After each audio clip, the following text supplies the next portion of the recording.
Hello friends, welcome to my YouTube channel Sumit smart study. आज हम लोग अनुसूचियां पढ़ने जा रहे हैं, जिसको शेड्यूल्स बोलते हैं। देखिए, जब संविधान का गठन हुआ था तब 8 अनुसूचियां थी, जो बाद में चेंज होके 12 हो गई थी। ठीक है, तो आज हम लोग 12 अनुसूचियों के बारे में पढ़ेंगे और उसमें क्या क्या चीज़ें हैं उसके बारे में डिस्कस करेंगे। पूरा डीपली मैं आपको पढ़ाऊंगा ये चीज़, और आज का पूरा वीडियो इसी पे आधारित रहेगा। इसमें कुछ चीज़ें हैं जो मैं सोच रहा था आपको बता दूं, जो क्वेश्चंस में बच्चे कंफ्यूज हो जाते हैं। जैसे मान लीजिए अगर किसी क्वेश्चन में आता है कि पहले कितने अनुच्छेद थे या कितने भाग थे या कितनी अनुसूचियां थी, तब तो आपको इस तरीके से बताना है कि 395 अनुच्छेद थे, आर्टिकल जिसको बोलते हैं, 22 भाग थे और 8 अनुसूचियां थी। जब पहले पूछता है, ठीक है, कि पहले कितने थे। देखिए, वर्तमान अगर पूछ रहा है वर्तमान में कितने अनुच्छेद हैं, तो 463 अनुच्छेद हैं। ठीक, पूछता है वर्तमान में अगर कितने भाग हैं, तो 25 भाग हैं। ठीक है, और वर्तमान में कितने अनुसूचियां हैं, तो 12 अनुसूचियां हैं। अगर मान लीजिए क्वेश्चन में ना तो पहले दिया है और ना तो वर्तमान दिया है, तब हम किस तरीके से देखेंगे। अगर ये दोनों चीज नहीं दी हुई है और सिर्फ ये पूछा है कि अनुच्छेद बताइए या कितने भाग हैं या कितनी अनुसूचियां हैं ये बताइए, तब हमें बताना है कि 395 हमारे अनुच्छेद हैं, 22 भाग हैं और 12 अनुसूचियां हैं। ठीक है, जब कुछ भी ना बताए तब हमें ये चीज बताना है। ठीक है, अब देखिए इसमें एक चीज हम देख लेते हैं। देखिए यहाँ पे 22 भाग है, उसके बाद ये जो भाग है वो यहाँ पे 25 भाग हो जा रहा है वर्तमान में। ठीक है, तो देखिए 22 से 25 मतलब 3 की गैपिंग दिख रही है हमें। ठीक है, मतलब 3 भाग इसमें ऐड हुए हैं इस हिसाब से, पर ऐसा नहीं है। भाग जो हुए हैं वो 4 भाग ऐड हुए हैं। ठीक है, 4 नए भाग ऐड हुए हैं। बस ये है कि जो 7वां भाग है उसको हटा दिया गया था। ठीक है, संविधान संशोधन 1956 के माध्यम से जो 7वां भाग है उसको हटा दिया गया। क्यों?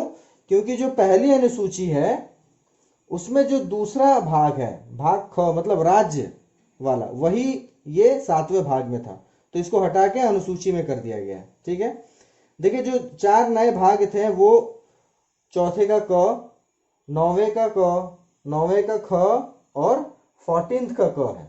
ठीक है, ये 4 भाग थे जो ऐड हुए हैं। ठीक है, और कौन सा हट गया? वो 7वां भाग था जिसको हटा दिया गया है, जो फिलहाल में पहली अनुसूची में है। ठीक है, तो चलिए 1 से 12 तक अनुसूचियां जो हैं उसको हम पढ़ लेते हैं और उसमें क्या क्या चीजें हैं उसको ध्यान से देखते हैं। देखिए, इसमें पहली अनुसूची है वो राज्य एवं संघ राज्य क्षेत्र, मतलब केंद्र शासित प्रदेश जो है, यूनियन टेरिटरी। ठीक है, देखिए इसमें पहले तो अक्टूबर 2019 तक तो ये 29 राज्य और 7 केंद्र शासित प्रदेश थे। ठीक है, लेकिन उसके बाद ये 28 राज्य हो गए और 9 केंद्र शासित प्रदेश हो गए।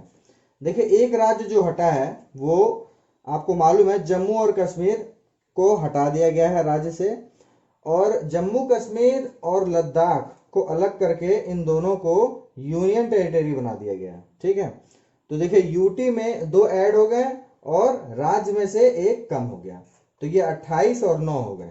ठीक है, 28 और 9। अब यहाँ पे देखिए जो 9 केंद्र शासित प्रदेश हैं उनके मैंने यहाँ पे लिस्ट दी हुई है और उनके कैपिटल्स दिए हुए हैं। ठीक है, तो आइए इसको एक बार देख लेते हैं। पहला जो है वो अंडमान और निकोबार द्वीप समूह है, जिसकी राजधानी पोर्ट ब्लेयर है। दूसरा हमारा चंडीगढ़ है, जिसकी राजधानी चंडीगढ़ है। तीसरा हमारा दादर और नागर हवेली है, जिसकी राजधानी है सिलवासा। ठीक है, चौथा हमारा दमन और दीव है, जिसकी राजधानी है दमन। और पांचवा हमारा दिल्ली है, इसकी आपको पता ही है, सेम है।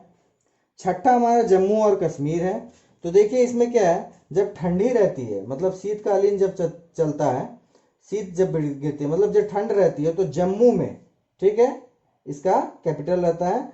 और जब वहां पे गर्मी रहती है तो कश्मीर में इसका राजधानी हो जाती है। ठीक है, ये देख लीजिएगा आप। सातवां हमारा लक्षद्वीप है, इसकी राजधानी है करावती। ठीक है, आठवां हमारा लद्दाख है, जिसकी राजधानी लेह है। और 9वां हमारा पुडुचेरी है, जिसकी राजधानी पुडुचेरी है। ठीक है, अब देखिए जम्मू कश्मीर और लद्दाख, इससे एक क्वेश्चन बन सकता है कि कब घोषित हुआ या कब प्रभावी हुआ। ठीक है, तो देखिए 5 अगस्त 2019 को इसकी घोषणा हो गई कि ये दोनों अब यूटी हो जाएंगे, ठीक है। और 31 अक्टूबर 2019 को ये प्रभावी हो गया, मतलब यहाँ लागू हो गया, ठीक है। तो ये हमारा पहला अनुसूची था जिसमें जो जो थोड़ी इंपॉर्टेंट चीज़ थी मैंने वो चीज़ यहाँ डिस्कस कर दी। वैसे तो मैक्सिमम बच्चे सिर्फ यही रटते हैं, ठीक है, क्वेश्चन भी ऐसे ही आता है, लेकिन ये चीज़ें ऐसी हैं जो इसी से लिंक करके क्वेश्चंस आते हैं, ठीक है। तो ये भी बहुत जानना जरूरी है, ठीक है। तो चलिए दूसरी अनुसूची की तरफ चलते हैं। दूसरी अनुसूची है हमारी भारतीय संघ के पदाधिकारियों को मिलने वाले वेतन, भत्ते तथा पेंशन। मतलब सेकंड में कि जितने भी मेन पदाधिकारी हैं उनके वेतन से रिलेटेड, भत्तों से रिलेटेड और पेंशन से रिलेटेड सारी चीजें बताई गई हैं दूसरी अनुसूची में, ठीक है। अब देखिए इसमें कौन कौन से लोग आते हैं उसके बारे में मैंने यहाँ पे लिखा है, चलिए आइए देखते हैं। पहला है राष्ट्रपति और राज्यपालों के लिए, ठीक है, मतलब जितने भी राज्यपाल हैं हर राज्य में उनके लिए और राष्ट्रपति के लिए, ठीक है। दूसरा हमारा लोकसभा अध्यक्ष और उपाध्यक्ष, ठीक है, जो लोकसभा है उसके अध्यक्ष और उपाध्यक्ष। राज्यसभा के सभापति और उपसभापति, ठीक है, हमारे राज्यसभा के सभापति उपसभापति। चौथा हमारा है विधानसभा के अध्यक्ष और उपाध्यक्ष। अब देखिए लोकसभा और राज्यसभा ये नेशनल लेवल पे आता है, ठीक है, और ये जो आपका विधानसभा और विधान परिषद है ये राज्य स्तर पे आता है, ठीक है। तो पांचवा देखिए विधान परिषद के सभापति और उपसभापति, ठीक। छठा हमारा है सुप्रीम कोर्ट, हाई कोर्ट के न्यायाधीश, ठीक है, और सातवें पे है भारत के नियंत्रक महालेखा परीक्षक, ठीक है। देखिए लोकसभा राज्यसभा के बारे में मैंने बताया आपको, ये नेशनल लेवल पे आता है और ये राज्य स्तर पे आता है विधानसभा और विधान परिषद। देखिए विधानसभा तो हर राज्य में होती है, ठीक है, लेकिन जो विधान परिषद है वो सिर्फ 6 राज्यों में है, ठीक है, 28 में से 6 राज्यों में है। वो कौन कौन से राज्य है आपका? आंध्र प्रदेश, कर्नाटका, तेलंगाना, महाराष्ट्र, उत्तर प्रदेश, बिहार, ठीक है, ये 6 राज्य हैं जहां पर विधान परिषद भी है, ठीक है। अब देखिए विधान परिषद का जिक्र जो है आर्टिकल 169 में किया गया है, ठीक है, ये क्वेश्चन आया हुआ था इसलिए मैंने इसको यहाँ पे लिया है। वैसे तो बहुत कुछ है इसमें बताने को, राष्ट्रपति, उपराष्ट्रपति, राज्यपाल, ठीक है। अब चलिए तीसरी अनुसूची देखते हैं। तीसरी अनुसूची हमारी है शपथ या प्रतिज्ञान के प्रारूप, ठीक है। तो तीसरा अनुसूची जो हमारा है शपथ ग्रहण से रिलेटेड है, ठीक है। तो अभी हमने जो दूसरी अनुसूची देखी थी उसमें हमने देखा था कितने लोगों को वहां पे वेतन मिल रहा है, भत्ते मिल रहे हैं, पेंशन मिल रहा है, ठीक है। उन्हीं लोगों की इसमें भी बात की जा रही है, बस ये 3 लोगों को छोड़ के। क्यों? क्योंकि इन तीनों का इन अनुच्छेदों में शपथ ग्रहण के लिए वर्णन है, ठीक है। अनुच्छेद 60 में राष्ट्रपति के लिए है, अनुच्छेद 69 में उपराष्ट्रपति के लिए है और अनुच्छेद 159 में राज्यपाल के लिए है, ठीक है। तो इन तीनों को छोड़ के बाकी जो सेकंड अनुच्छेद में थे, दूसरे अनुच्छेद में थे, वो लोग यहाँ पे शपथ ग्रहण लेंगे, ठीक है। तो चलिए चौथी अनुसूची की तरफ चलते हैं। चौथा अनुसूची है हमारा 28 राज्यों तथा 2 केंद्र शासित प्रदेशों के राज्यसभा के स्थानों का आवंटन, ठीक है, मतलब राज्यसभा में जो सीटें हैं उसको किस तरीके से डिस्ट्रीब्यूट किया गया है 28 राज्यों और 2 केंद्र शासित प्रदेशों में, उसके बारे में चौथी अनुसूची में बताया गया है, ठीक है। अब ये जो 2 केंद्र शासित प्रदेश हैं वो आपके दिल्ली और पुदुचेरी है, ठीक है। अब देखिए राज्यसभा की कुल 245 सीटों में से 233 सीटें विभिन्न राज्यों और केंद्र शासित प्रदेशों को दी जाती हैं, ठीक है। अब देखिए 245 में से 233 अगर राज्यों और केंद्र शासित प्रदेश को दी जाती हैं तो उसके बाद कितनी बचती हैं? आपकी 12 सीटें बचती हैं। तो ये जो 12 सीटें हैं उस पे राष्ट्रपति का अधिकार होता है, ठीक है। राष्ट्रपति इन 12 सीटों पर अपने हिसाब से लोगों को अपॉइंट कर सकता है, ठीक है।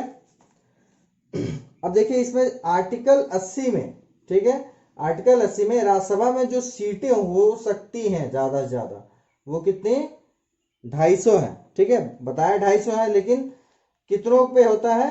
245 सीटों पे ये होता है। अब देखिए इन 233 सीटों में से सबसे ज्यादा सीटें यूपी के पास हैं, ठीक है, 31 सीटें हैं, ठीक है।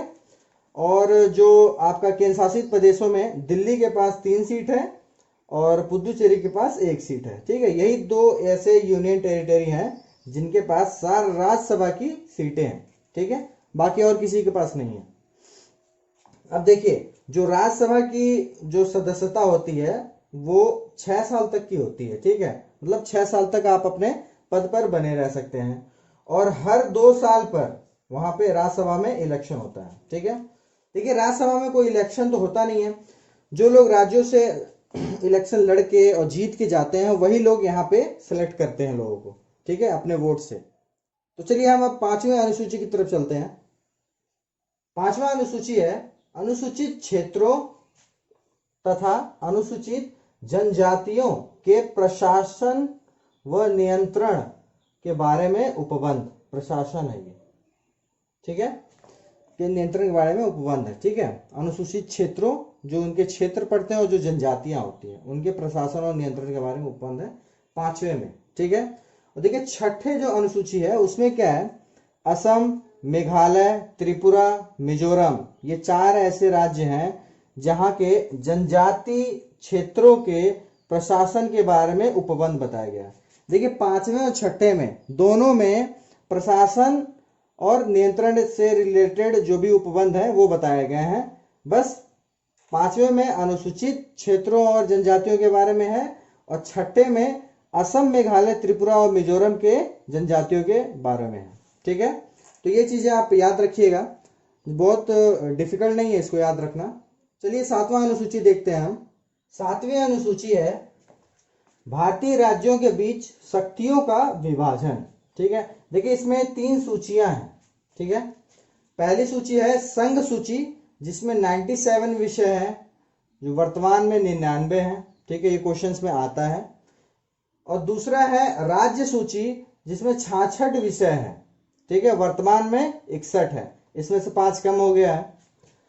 और तीसरा है हमारा समवर्ती सूची। समवर्ती सूची मतलब इन दोनों का मिक्स, मतलब इन दोनों के पास कुछ ना कुछ शक्तियां ऐसी हैं जो दोनों की समान है। ठीक है, वो समवर्ती सूची में आता है। इसमें 47 विषय हैं लेकिन वर्तमान में ये 52 है। जो 5 इधर थे वो 5 समवर्ती में आ गए। ठीक है, 2 विषय इसमें बढ़े हैं। अब देखिए संघ सूची जो है वो केंद्र सरकार हैंडल करती है। ठीक है, राज्य सूची जो स्टेट गवर्नमेंट है वो हैंडल करती हैं। और तीसरा समवर्ती सूची, ये दोनों मिलकर हैंडल करते हैं उस चीज को। ठीक है, किसको? तीसरे वाले को। ठीक है, देखिए कुछ मेन जो चीजें हैं वो मैंने इसमें लिख दी हैं, वो मैं आपको बता दे रहा हूं। जैसे संघ सूची में रेडियो और टेलीविजन, शेयर बाजार, डाकघर, बचत बैंक, जनगणना, बैंकिंग, बीमा, रक्षा, रेलवे निगम कर आदि। ठीक है, और भी बहुत सारे हैं, ये इसमें थोड़े मेन है इसलिए मैंने इसको यहाँ लिख दिया है। देखिए राज्य सूची में क्या क्या आते हैं वो देख लेते हैं। पुलिस, लोक स्वास्थ्य एवं स्वच्छता। ठीक है, ये राज्य सरकार की जिम्मेदारी होती है। ठीक है, कि लोग स्वस्थ रहें और स्वच्छता हर जगह रहे। ठीक है, साफ सफाई हर जगह रहे। प्रति व्यक्ति कर कितना हो रहा है ये राज्य सरकार की जिम्मेदारी है जानना। ठीक है, गैस, कृषि, रेलवे पुलिस जो आती है वो राज्य सरकार में आती है। ठीक है, कारागार, पंचायती राज एवं भूमि सुधार आदि। ठीक है, तीसरे में समवर्ती सूची है जो इन दोनों लोगों को हैंडल करना होता है। ठीक है, केंद्र को और राज्य को। इसमें कुछ है जैसे कि आर्थिक योजनाएं, जो योजनाएं बनती हैं आर्थिक। ठीक है, दूसरा है आपराधिक मामले, जनसंख्या नियंत्रण और परिवार नियोजन। ठीक है, फिर है शिक्षा, वन, दंड प्रक्रिया, विवाह, तलाक, गोद लेना आदि। ठीक है, ये समवर्ती सूची में आते हैं। ठीक है, देखिए मेन हमें याद क्या रखना है संघ सूची, राज्य सूची और समवर्ती सूची में, कि ये विषय हैं कितने और वर्तमान में कितने हैं। ठीक है, 97, 66, 47 ये विषय हैं और वर्तमान में जो अभी चेंजेस हुए हैं उसमें जो ये 97 है वो 99 हो गया है। कई जगह इसको 100 भी लोग कहते हैं लेकिन 99 ही याद रखिए आप। और जो राज्य सूची है वो 66 से 61 हो गया। 5 इसमें से, मतलब 5 राज्य सूची में से हटा करके समवर्ती कर दिया गया, मतलब उसमें केंद्र की भी जिम्मेदारी उस पर बनती है। ठीक है, और ये जो समवर्ती सूची था 47 वो 52 हो गया है। ठीक है, 3 2 5 इसमें ऐड हो गया है। ठीक है, तो ये 7वीं अनुसूची थी। ठीक है, इससे क्वेश्चंस आते हैं, इसलिए मैंने इसको थोड़ा ब्रीफ में लिखा है। तो चलिए 8वीं अनुसूची की तरफ चलते हैं। 8वीं अनुसूची में भारतीय संविधान द्वारा मान्यता प्राप्त 22 भाषाओं का उल्लेख किया गया है। ठीक है, देखिए पहले ये 22 भाषाएं नहीं थी, पहले 14 भाषाएं थी। ठीक है, बाद में धीरे धीरे और भाषाओं को जोड़ा गया, जिसमें टोटल 8 और लैंग्वेजेस को जोड़ के 22 कर दिया गया। ठीक है, 6 2 8। देखिए 8वीं अनुसूची 8 भाषाओं को और जोड़ा गया, इससे भी आप कोरिलेट कर सकते हैं। ठीक है, टोटल 22 भाषाएं हैं, पहले 14 थी, अब 22 हैं। ठीक, अब देखिए कौन कौन सी भाषाएं जोड़ी गई। देखिए 1967 में सिंधी भाषा को जोड़ा गया, जो 21वें संविधान संशोधन द्वारा इसको जोड़ा गया था। ठीक है, 21st संविधान संशोधन द्वारा इसको जोड़ा गया था। ठीक, ये पहला था। अब देखिए 1992 में यहाँ पे देखिए 3 भाषाओं को जोड़ा गया, कोंकणी, नेपाली तथा मणिपुरी। इन तीनों को जोड़ा गया 71वें संविधान संशोधन द्वारा इसको जोड़ा गया था। ठीक है, 71st संविधान संशोधन द्वारा।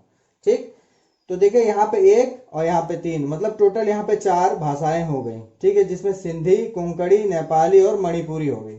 ठीक है, अब देखिए 2004 में 4 भाषाओं को और जोड़ दिया गया, उसमें थी संथाली, डोगरी, मैथिली और बोडो। ठीक है, इन 4 भाषाओं को जोड़ा गया, जो 92 मतलब 92 संविधान संशोधन द्वारा इनको जोड़ा गया। ठीक है, 92 संविधान संशोधन द्वारा। तो ये टोटल 22 भाषाएं हो गई। ठीक है, 14 पहले से मान्यता प्राप्त थी और बाद में ये और ऐड हो गया। अब देखिए इसमें एक इंपॉर्टेंट चीज ये है कि जो इंग्लिश है उसको 8वीं अनुसूची में इन 22 भाषाओं में शामिल तो नहीं किया गया है, लेकिन ये मिजोरम में राज्य सरकार की भाषा है। ये मतलब ये है कि मिजोरम में जो राज्य भाषा है वहां पे वो इंग्लिश है। ठीक है, लेकिन ये जो इंग्लिश है, इंग्लिश लैंग्वेज है, वो इन 22 भाषाओं में शामिल नहीं है। ठीक है, बस ये एक एक्सेप्शन है, इसको याद रखना जरूरी है कि किस राज्य में है और क्यों। ठीक है, तो चलिए 9वीं अनुसूची में चलते हैं। 9वां अनुसूची है विशिष्ट अधिनियमों और विनियमों का सत्यापन। ठीक है, वर्तमान में इसमें 284 अधिनियम है। ठीक है, प्रथम संविधान संशोधन अधिनियम 1951 द्वारा संविधान में शामिल किया गया। ठीक है, देखिए पहले संविधान संशोधन द्वारा इसको शामिल किया गया। देखिए पहले 8 अनुसूचियां थी, उसके बाद धीरे धीरे करके इसमें ऐड किए गए। ठीक है, 9वां जो था वो पहले संविधान संशोधन द्वारा आया 1951 में। ठीक है, अब देखिए जो 10वां अनुसूची है वो दल बदल कानून को लेके है। ठीक है, दल परिवर्तन के आधार पर निहरता के बारे में उपबंध। ठीक है, अब देखिए ये 52वें संविधान संशोधन अधिनियम 1985 द्वारा संविधान में शामिल किया गया। ठीक है, 10वां जो है वो दल बदल कानून से रिलेटेड है। ठीक है, चलिए 11वां अनुसूची देख लेते हैं। देखिए 11वीं और 12वीं जो अनुसूची है उसको याद करना आसान है। ठीक है, 11वीं में आपकी पंचायतों के बारे में बताया गया है और 12वीं में नगर पालिका के बारे में बताया गया है। ठीक है, इसमें देखिए बस इससे ज्यादा 1-2 चीजें और है बस, जैसे कि 11वीं में पंचायत के बारे में, 12वीं में नगर पालिका के बारे में। 11वीं जो है 73वें संविधान संशोधन द्वारा हुआ है, 12वां जो है 74वें संविधान संशोधन द्वारा हुआ है। ठीक है, देखिए 73, 74, 11, 12 का पंचायत नगर पालिका। ठीक है, देखिए इसमें पंचायतों के अधिकार, प्राधिकार तथा दायित्व आदि के बारे में उपबंध है। ठीक है, 11वें में मैंने आपको अभी बताया 73वें संविधान संशोधन द्वारा, यह अधिनियम 1992 द्वारा संविधान में शामिल किया गया इसको। ठीक है, अब देखिए इसमें विषय कितने हैं, यह भी एक इंपॉर्टेंट क्वेश्चन पूछा जाता है कि पंचायती राज में कितने विषय हैं, तो वो 29 विषय। ठीक है, अब देखिए 12वां जो अनुसूची है वो नगर पालिकाओं के अधिकार, प्राधिकार तथा दायित्व के बारे में है। ठीक है, ये 74वें संविधान संशोधन द्वारा अधिनियम 1992 द्वारा संविधान में शामिल किया गया। ठीक है, इसमें जो शहरी स्थानीय निकाय है उससे संबंधित 18 विषय हैं। ठीक है, देखिए इन दोनों में जो मेन जो क्वेश्चंस पूछे जा सकते हैं, 11वीं में कौन सा है पंचायत, 12वीं में कौन सा है नगर पालिका, कौन से संविधान संशोधन द्वारा 11वां 73, 12वां 74 और कितने विषय हैं, तो 29 विषय पंचायती राज में है और 18 विषय आपके नगर पालिका में। ठीक है, तो ये 12 अनुसूचियां थी जो एग्जाम्स में मैक्सिमम पूछे जाते हैं। आप कोई भी एग्जाम का पेपर उठा के देख लीजिए, उसमें आपको इससे रिलेटेड क्वेश्चंस मिल जाएंगे। ठीक है, तो मैं ये नहीं कह रहा कि बहुत ज़्यादा डीपली आप इसको पढ़िए, लेकिन इतना तो पढ़िए कि कुछ क्वेश्चंस उसमें जो पूछे जाते हैं, चाहे वो किसी भी लेवल का हो, पीसीएस लेवल का ही क्यों ना हो, आजकल कंपटीशन बहुत बढ़ गया है, तो इसलिए ये मत सोचिए कि ये क्वेश्चन नहीं आ सकता, पढ़िए सब। तो आज के वीडियो में बस इतना ही। आगे के वीडियो में मैं जीके से रिलेटेड इंपॉर्टेंट टॉपिक्स को लेके आऊँगा और आप लोग इसको पढ़िए और इसके नोट्स बना लीजिए ताकि रिवीजन करने में आसानी हो। बार बार एक वीडियो को देखने का कोई मतलब नहीं होता है। तो अगर आपको मेरा वीडियो अच्छा लगा हो तो प्लीज़ वीडियो को लाइक करें। अगर आपने अभी तक चैनल को सब्सक्राइब नहीं किया है तो प्लीज़ चैनल को सब्सक्राइब कर लें और बेल आइकन को ज़रूर दबा लें। Thank you.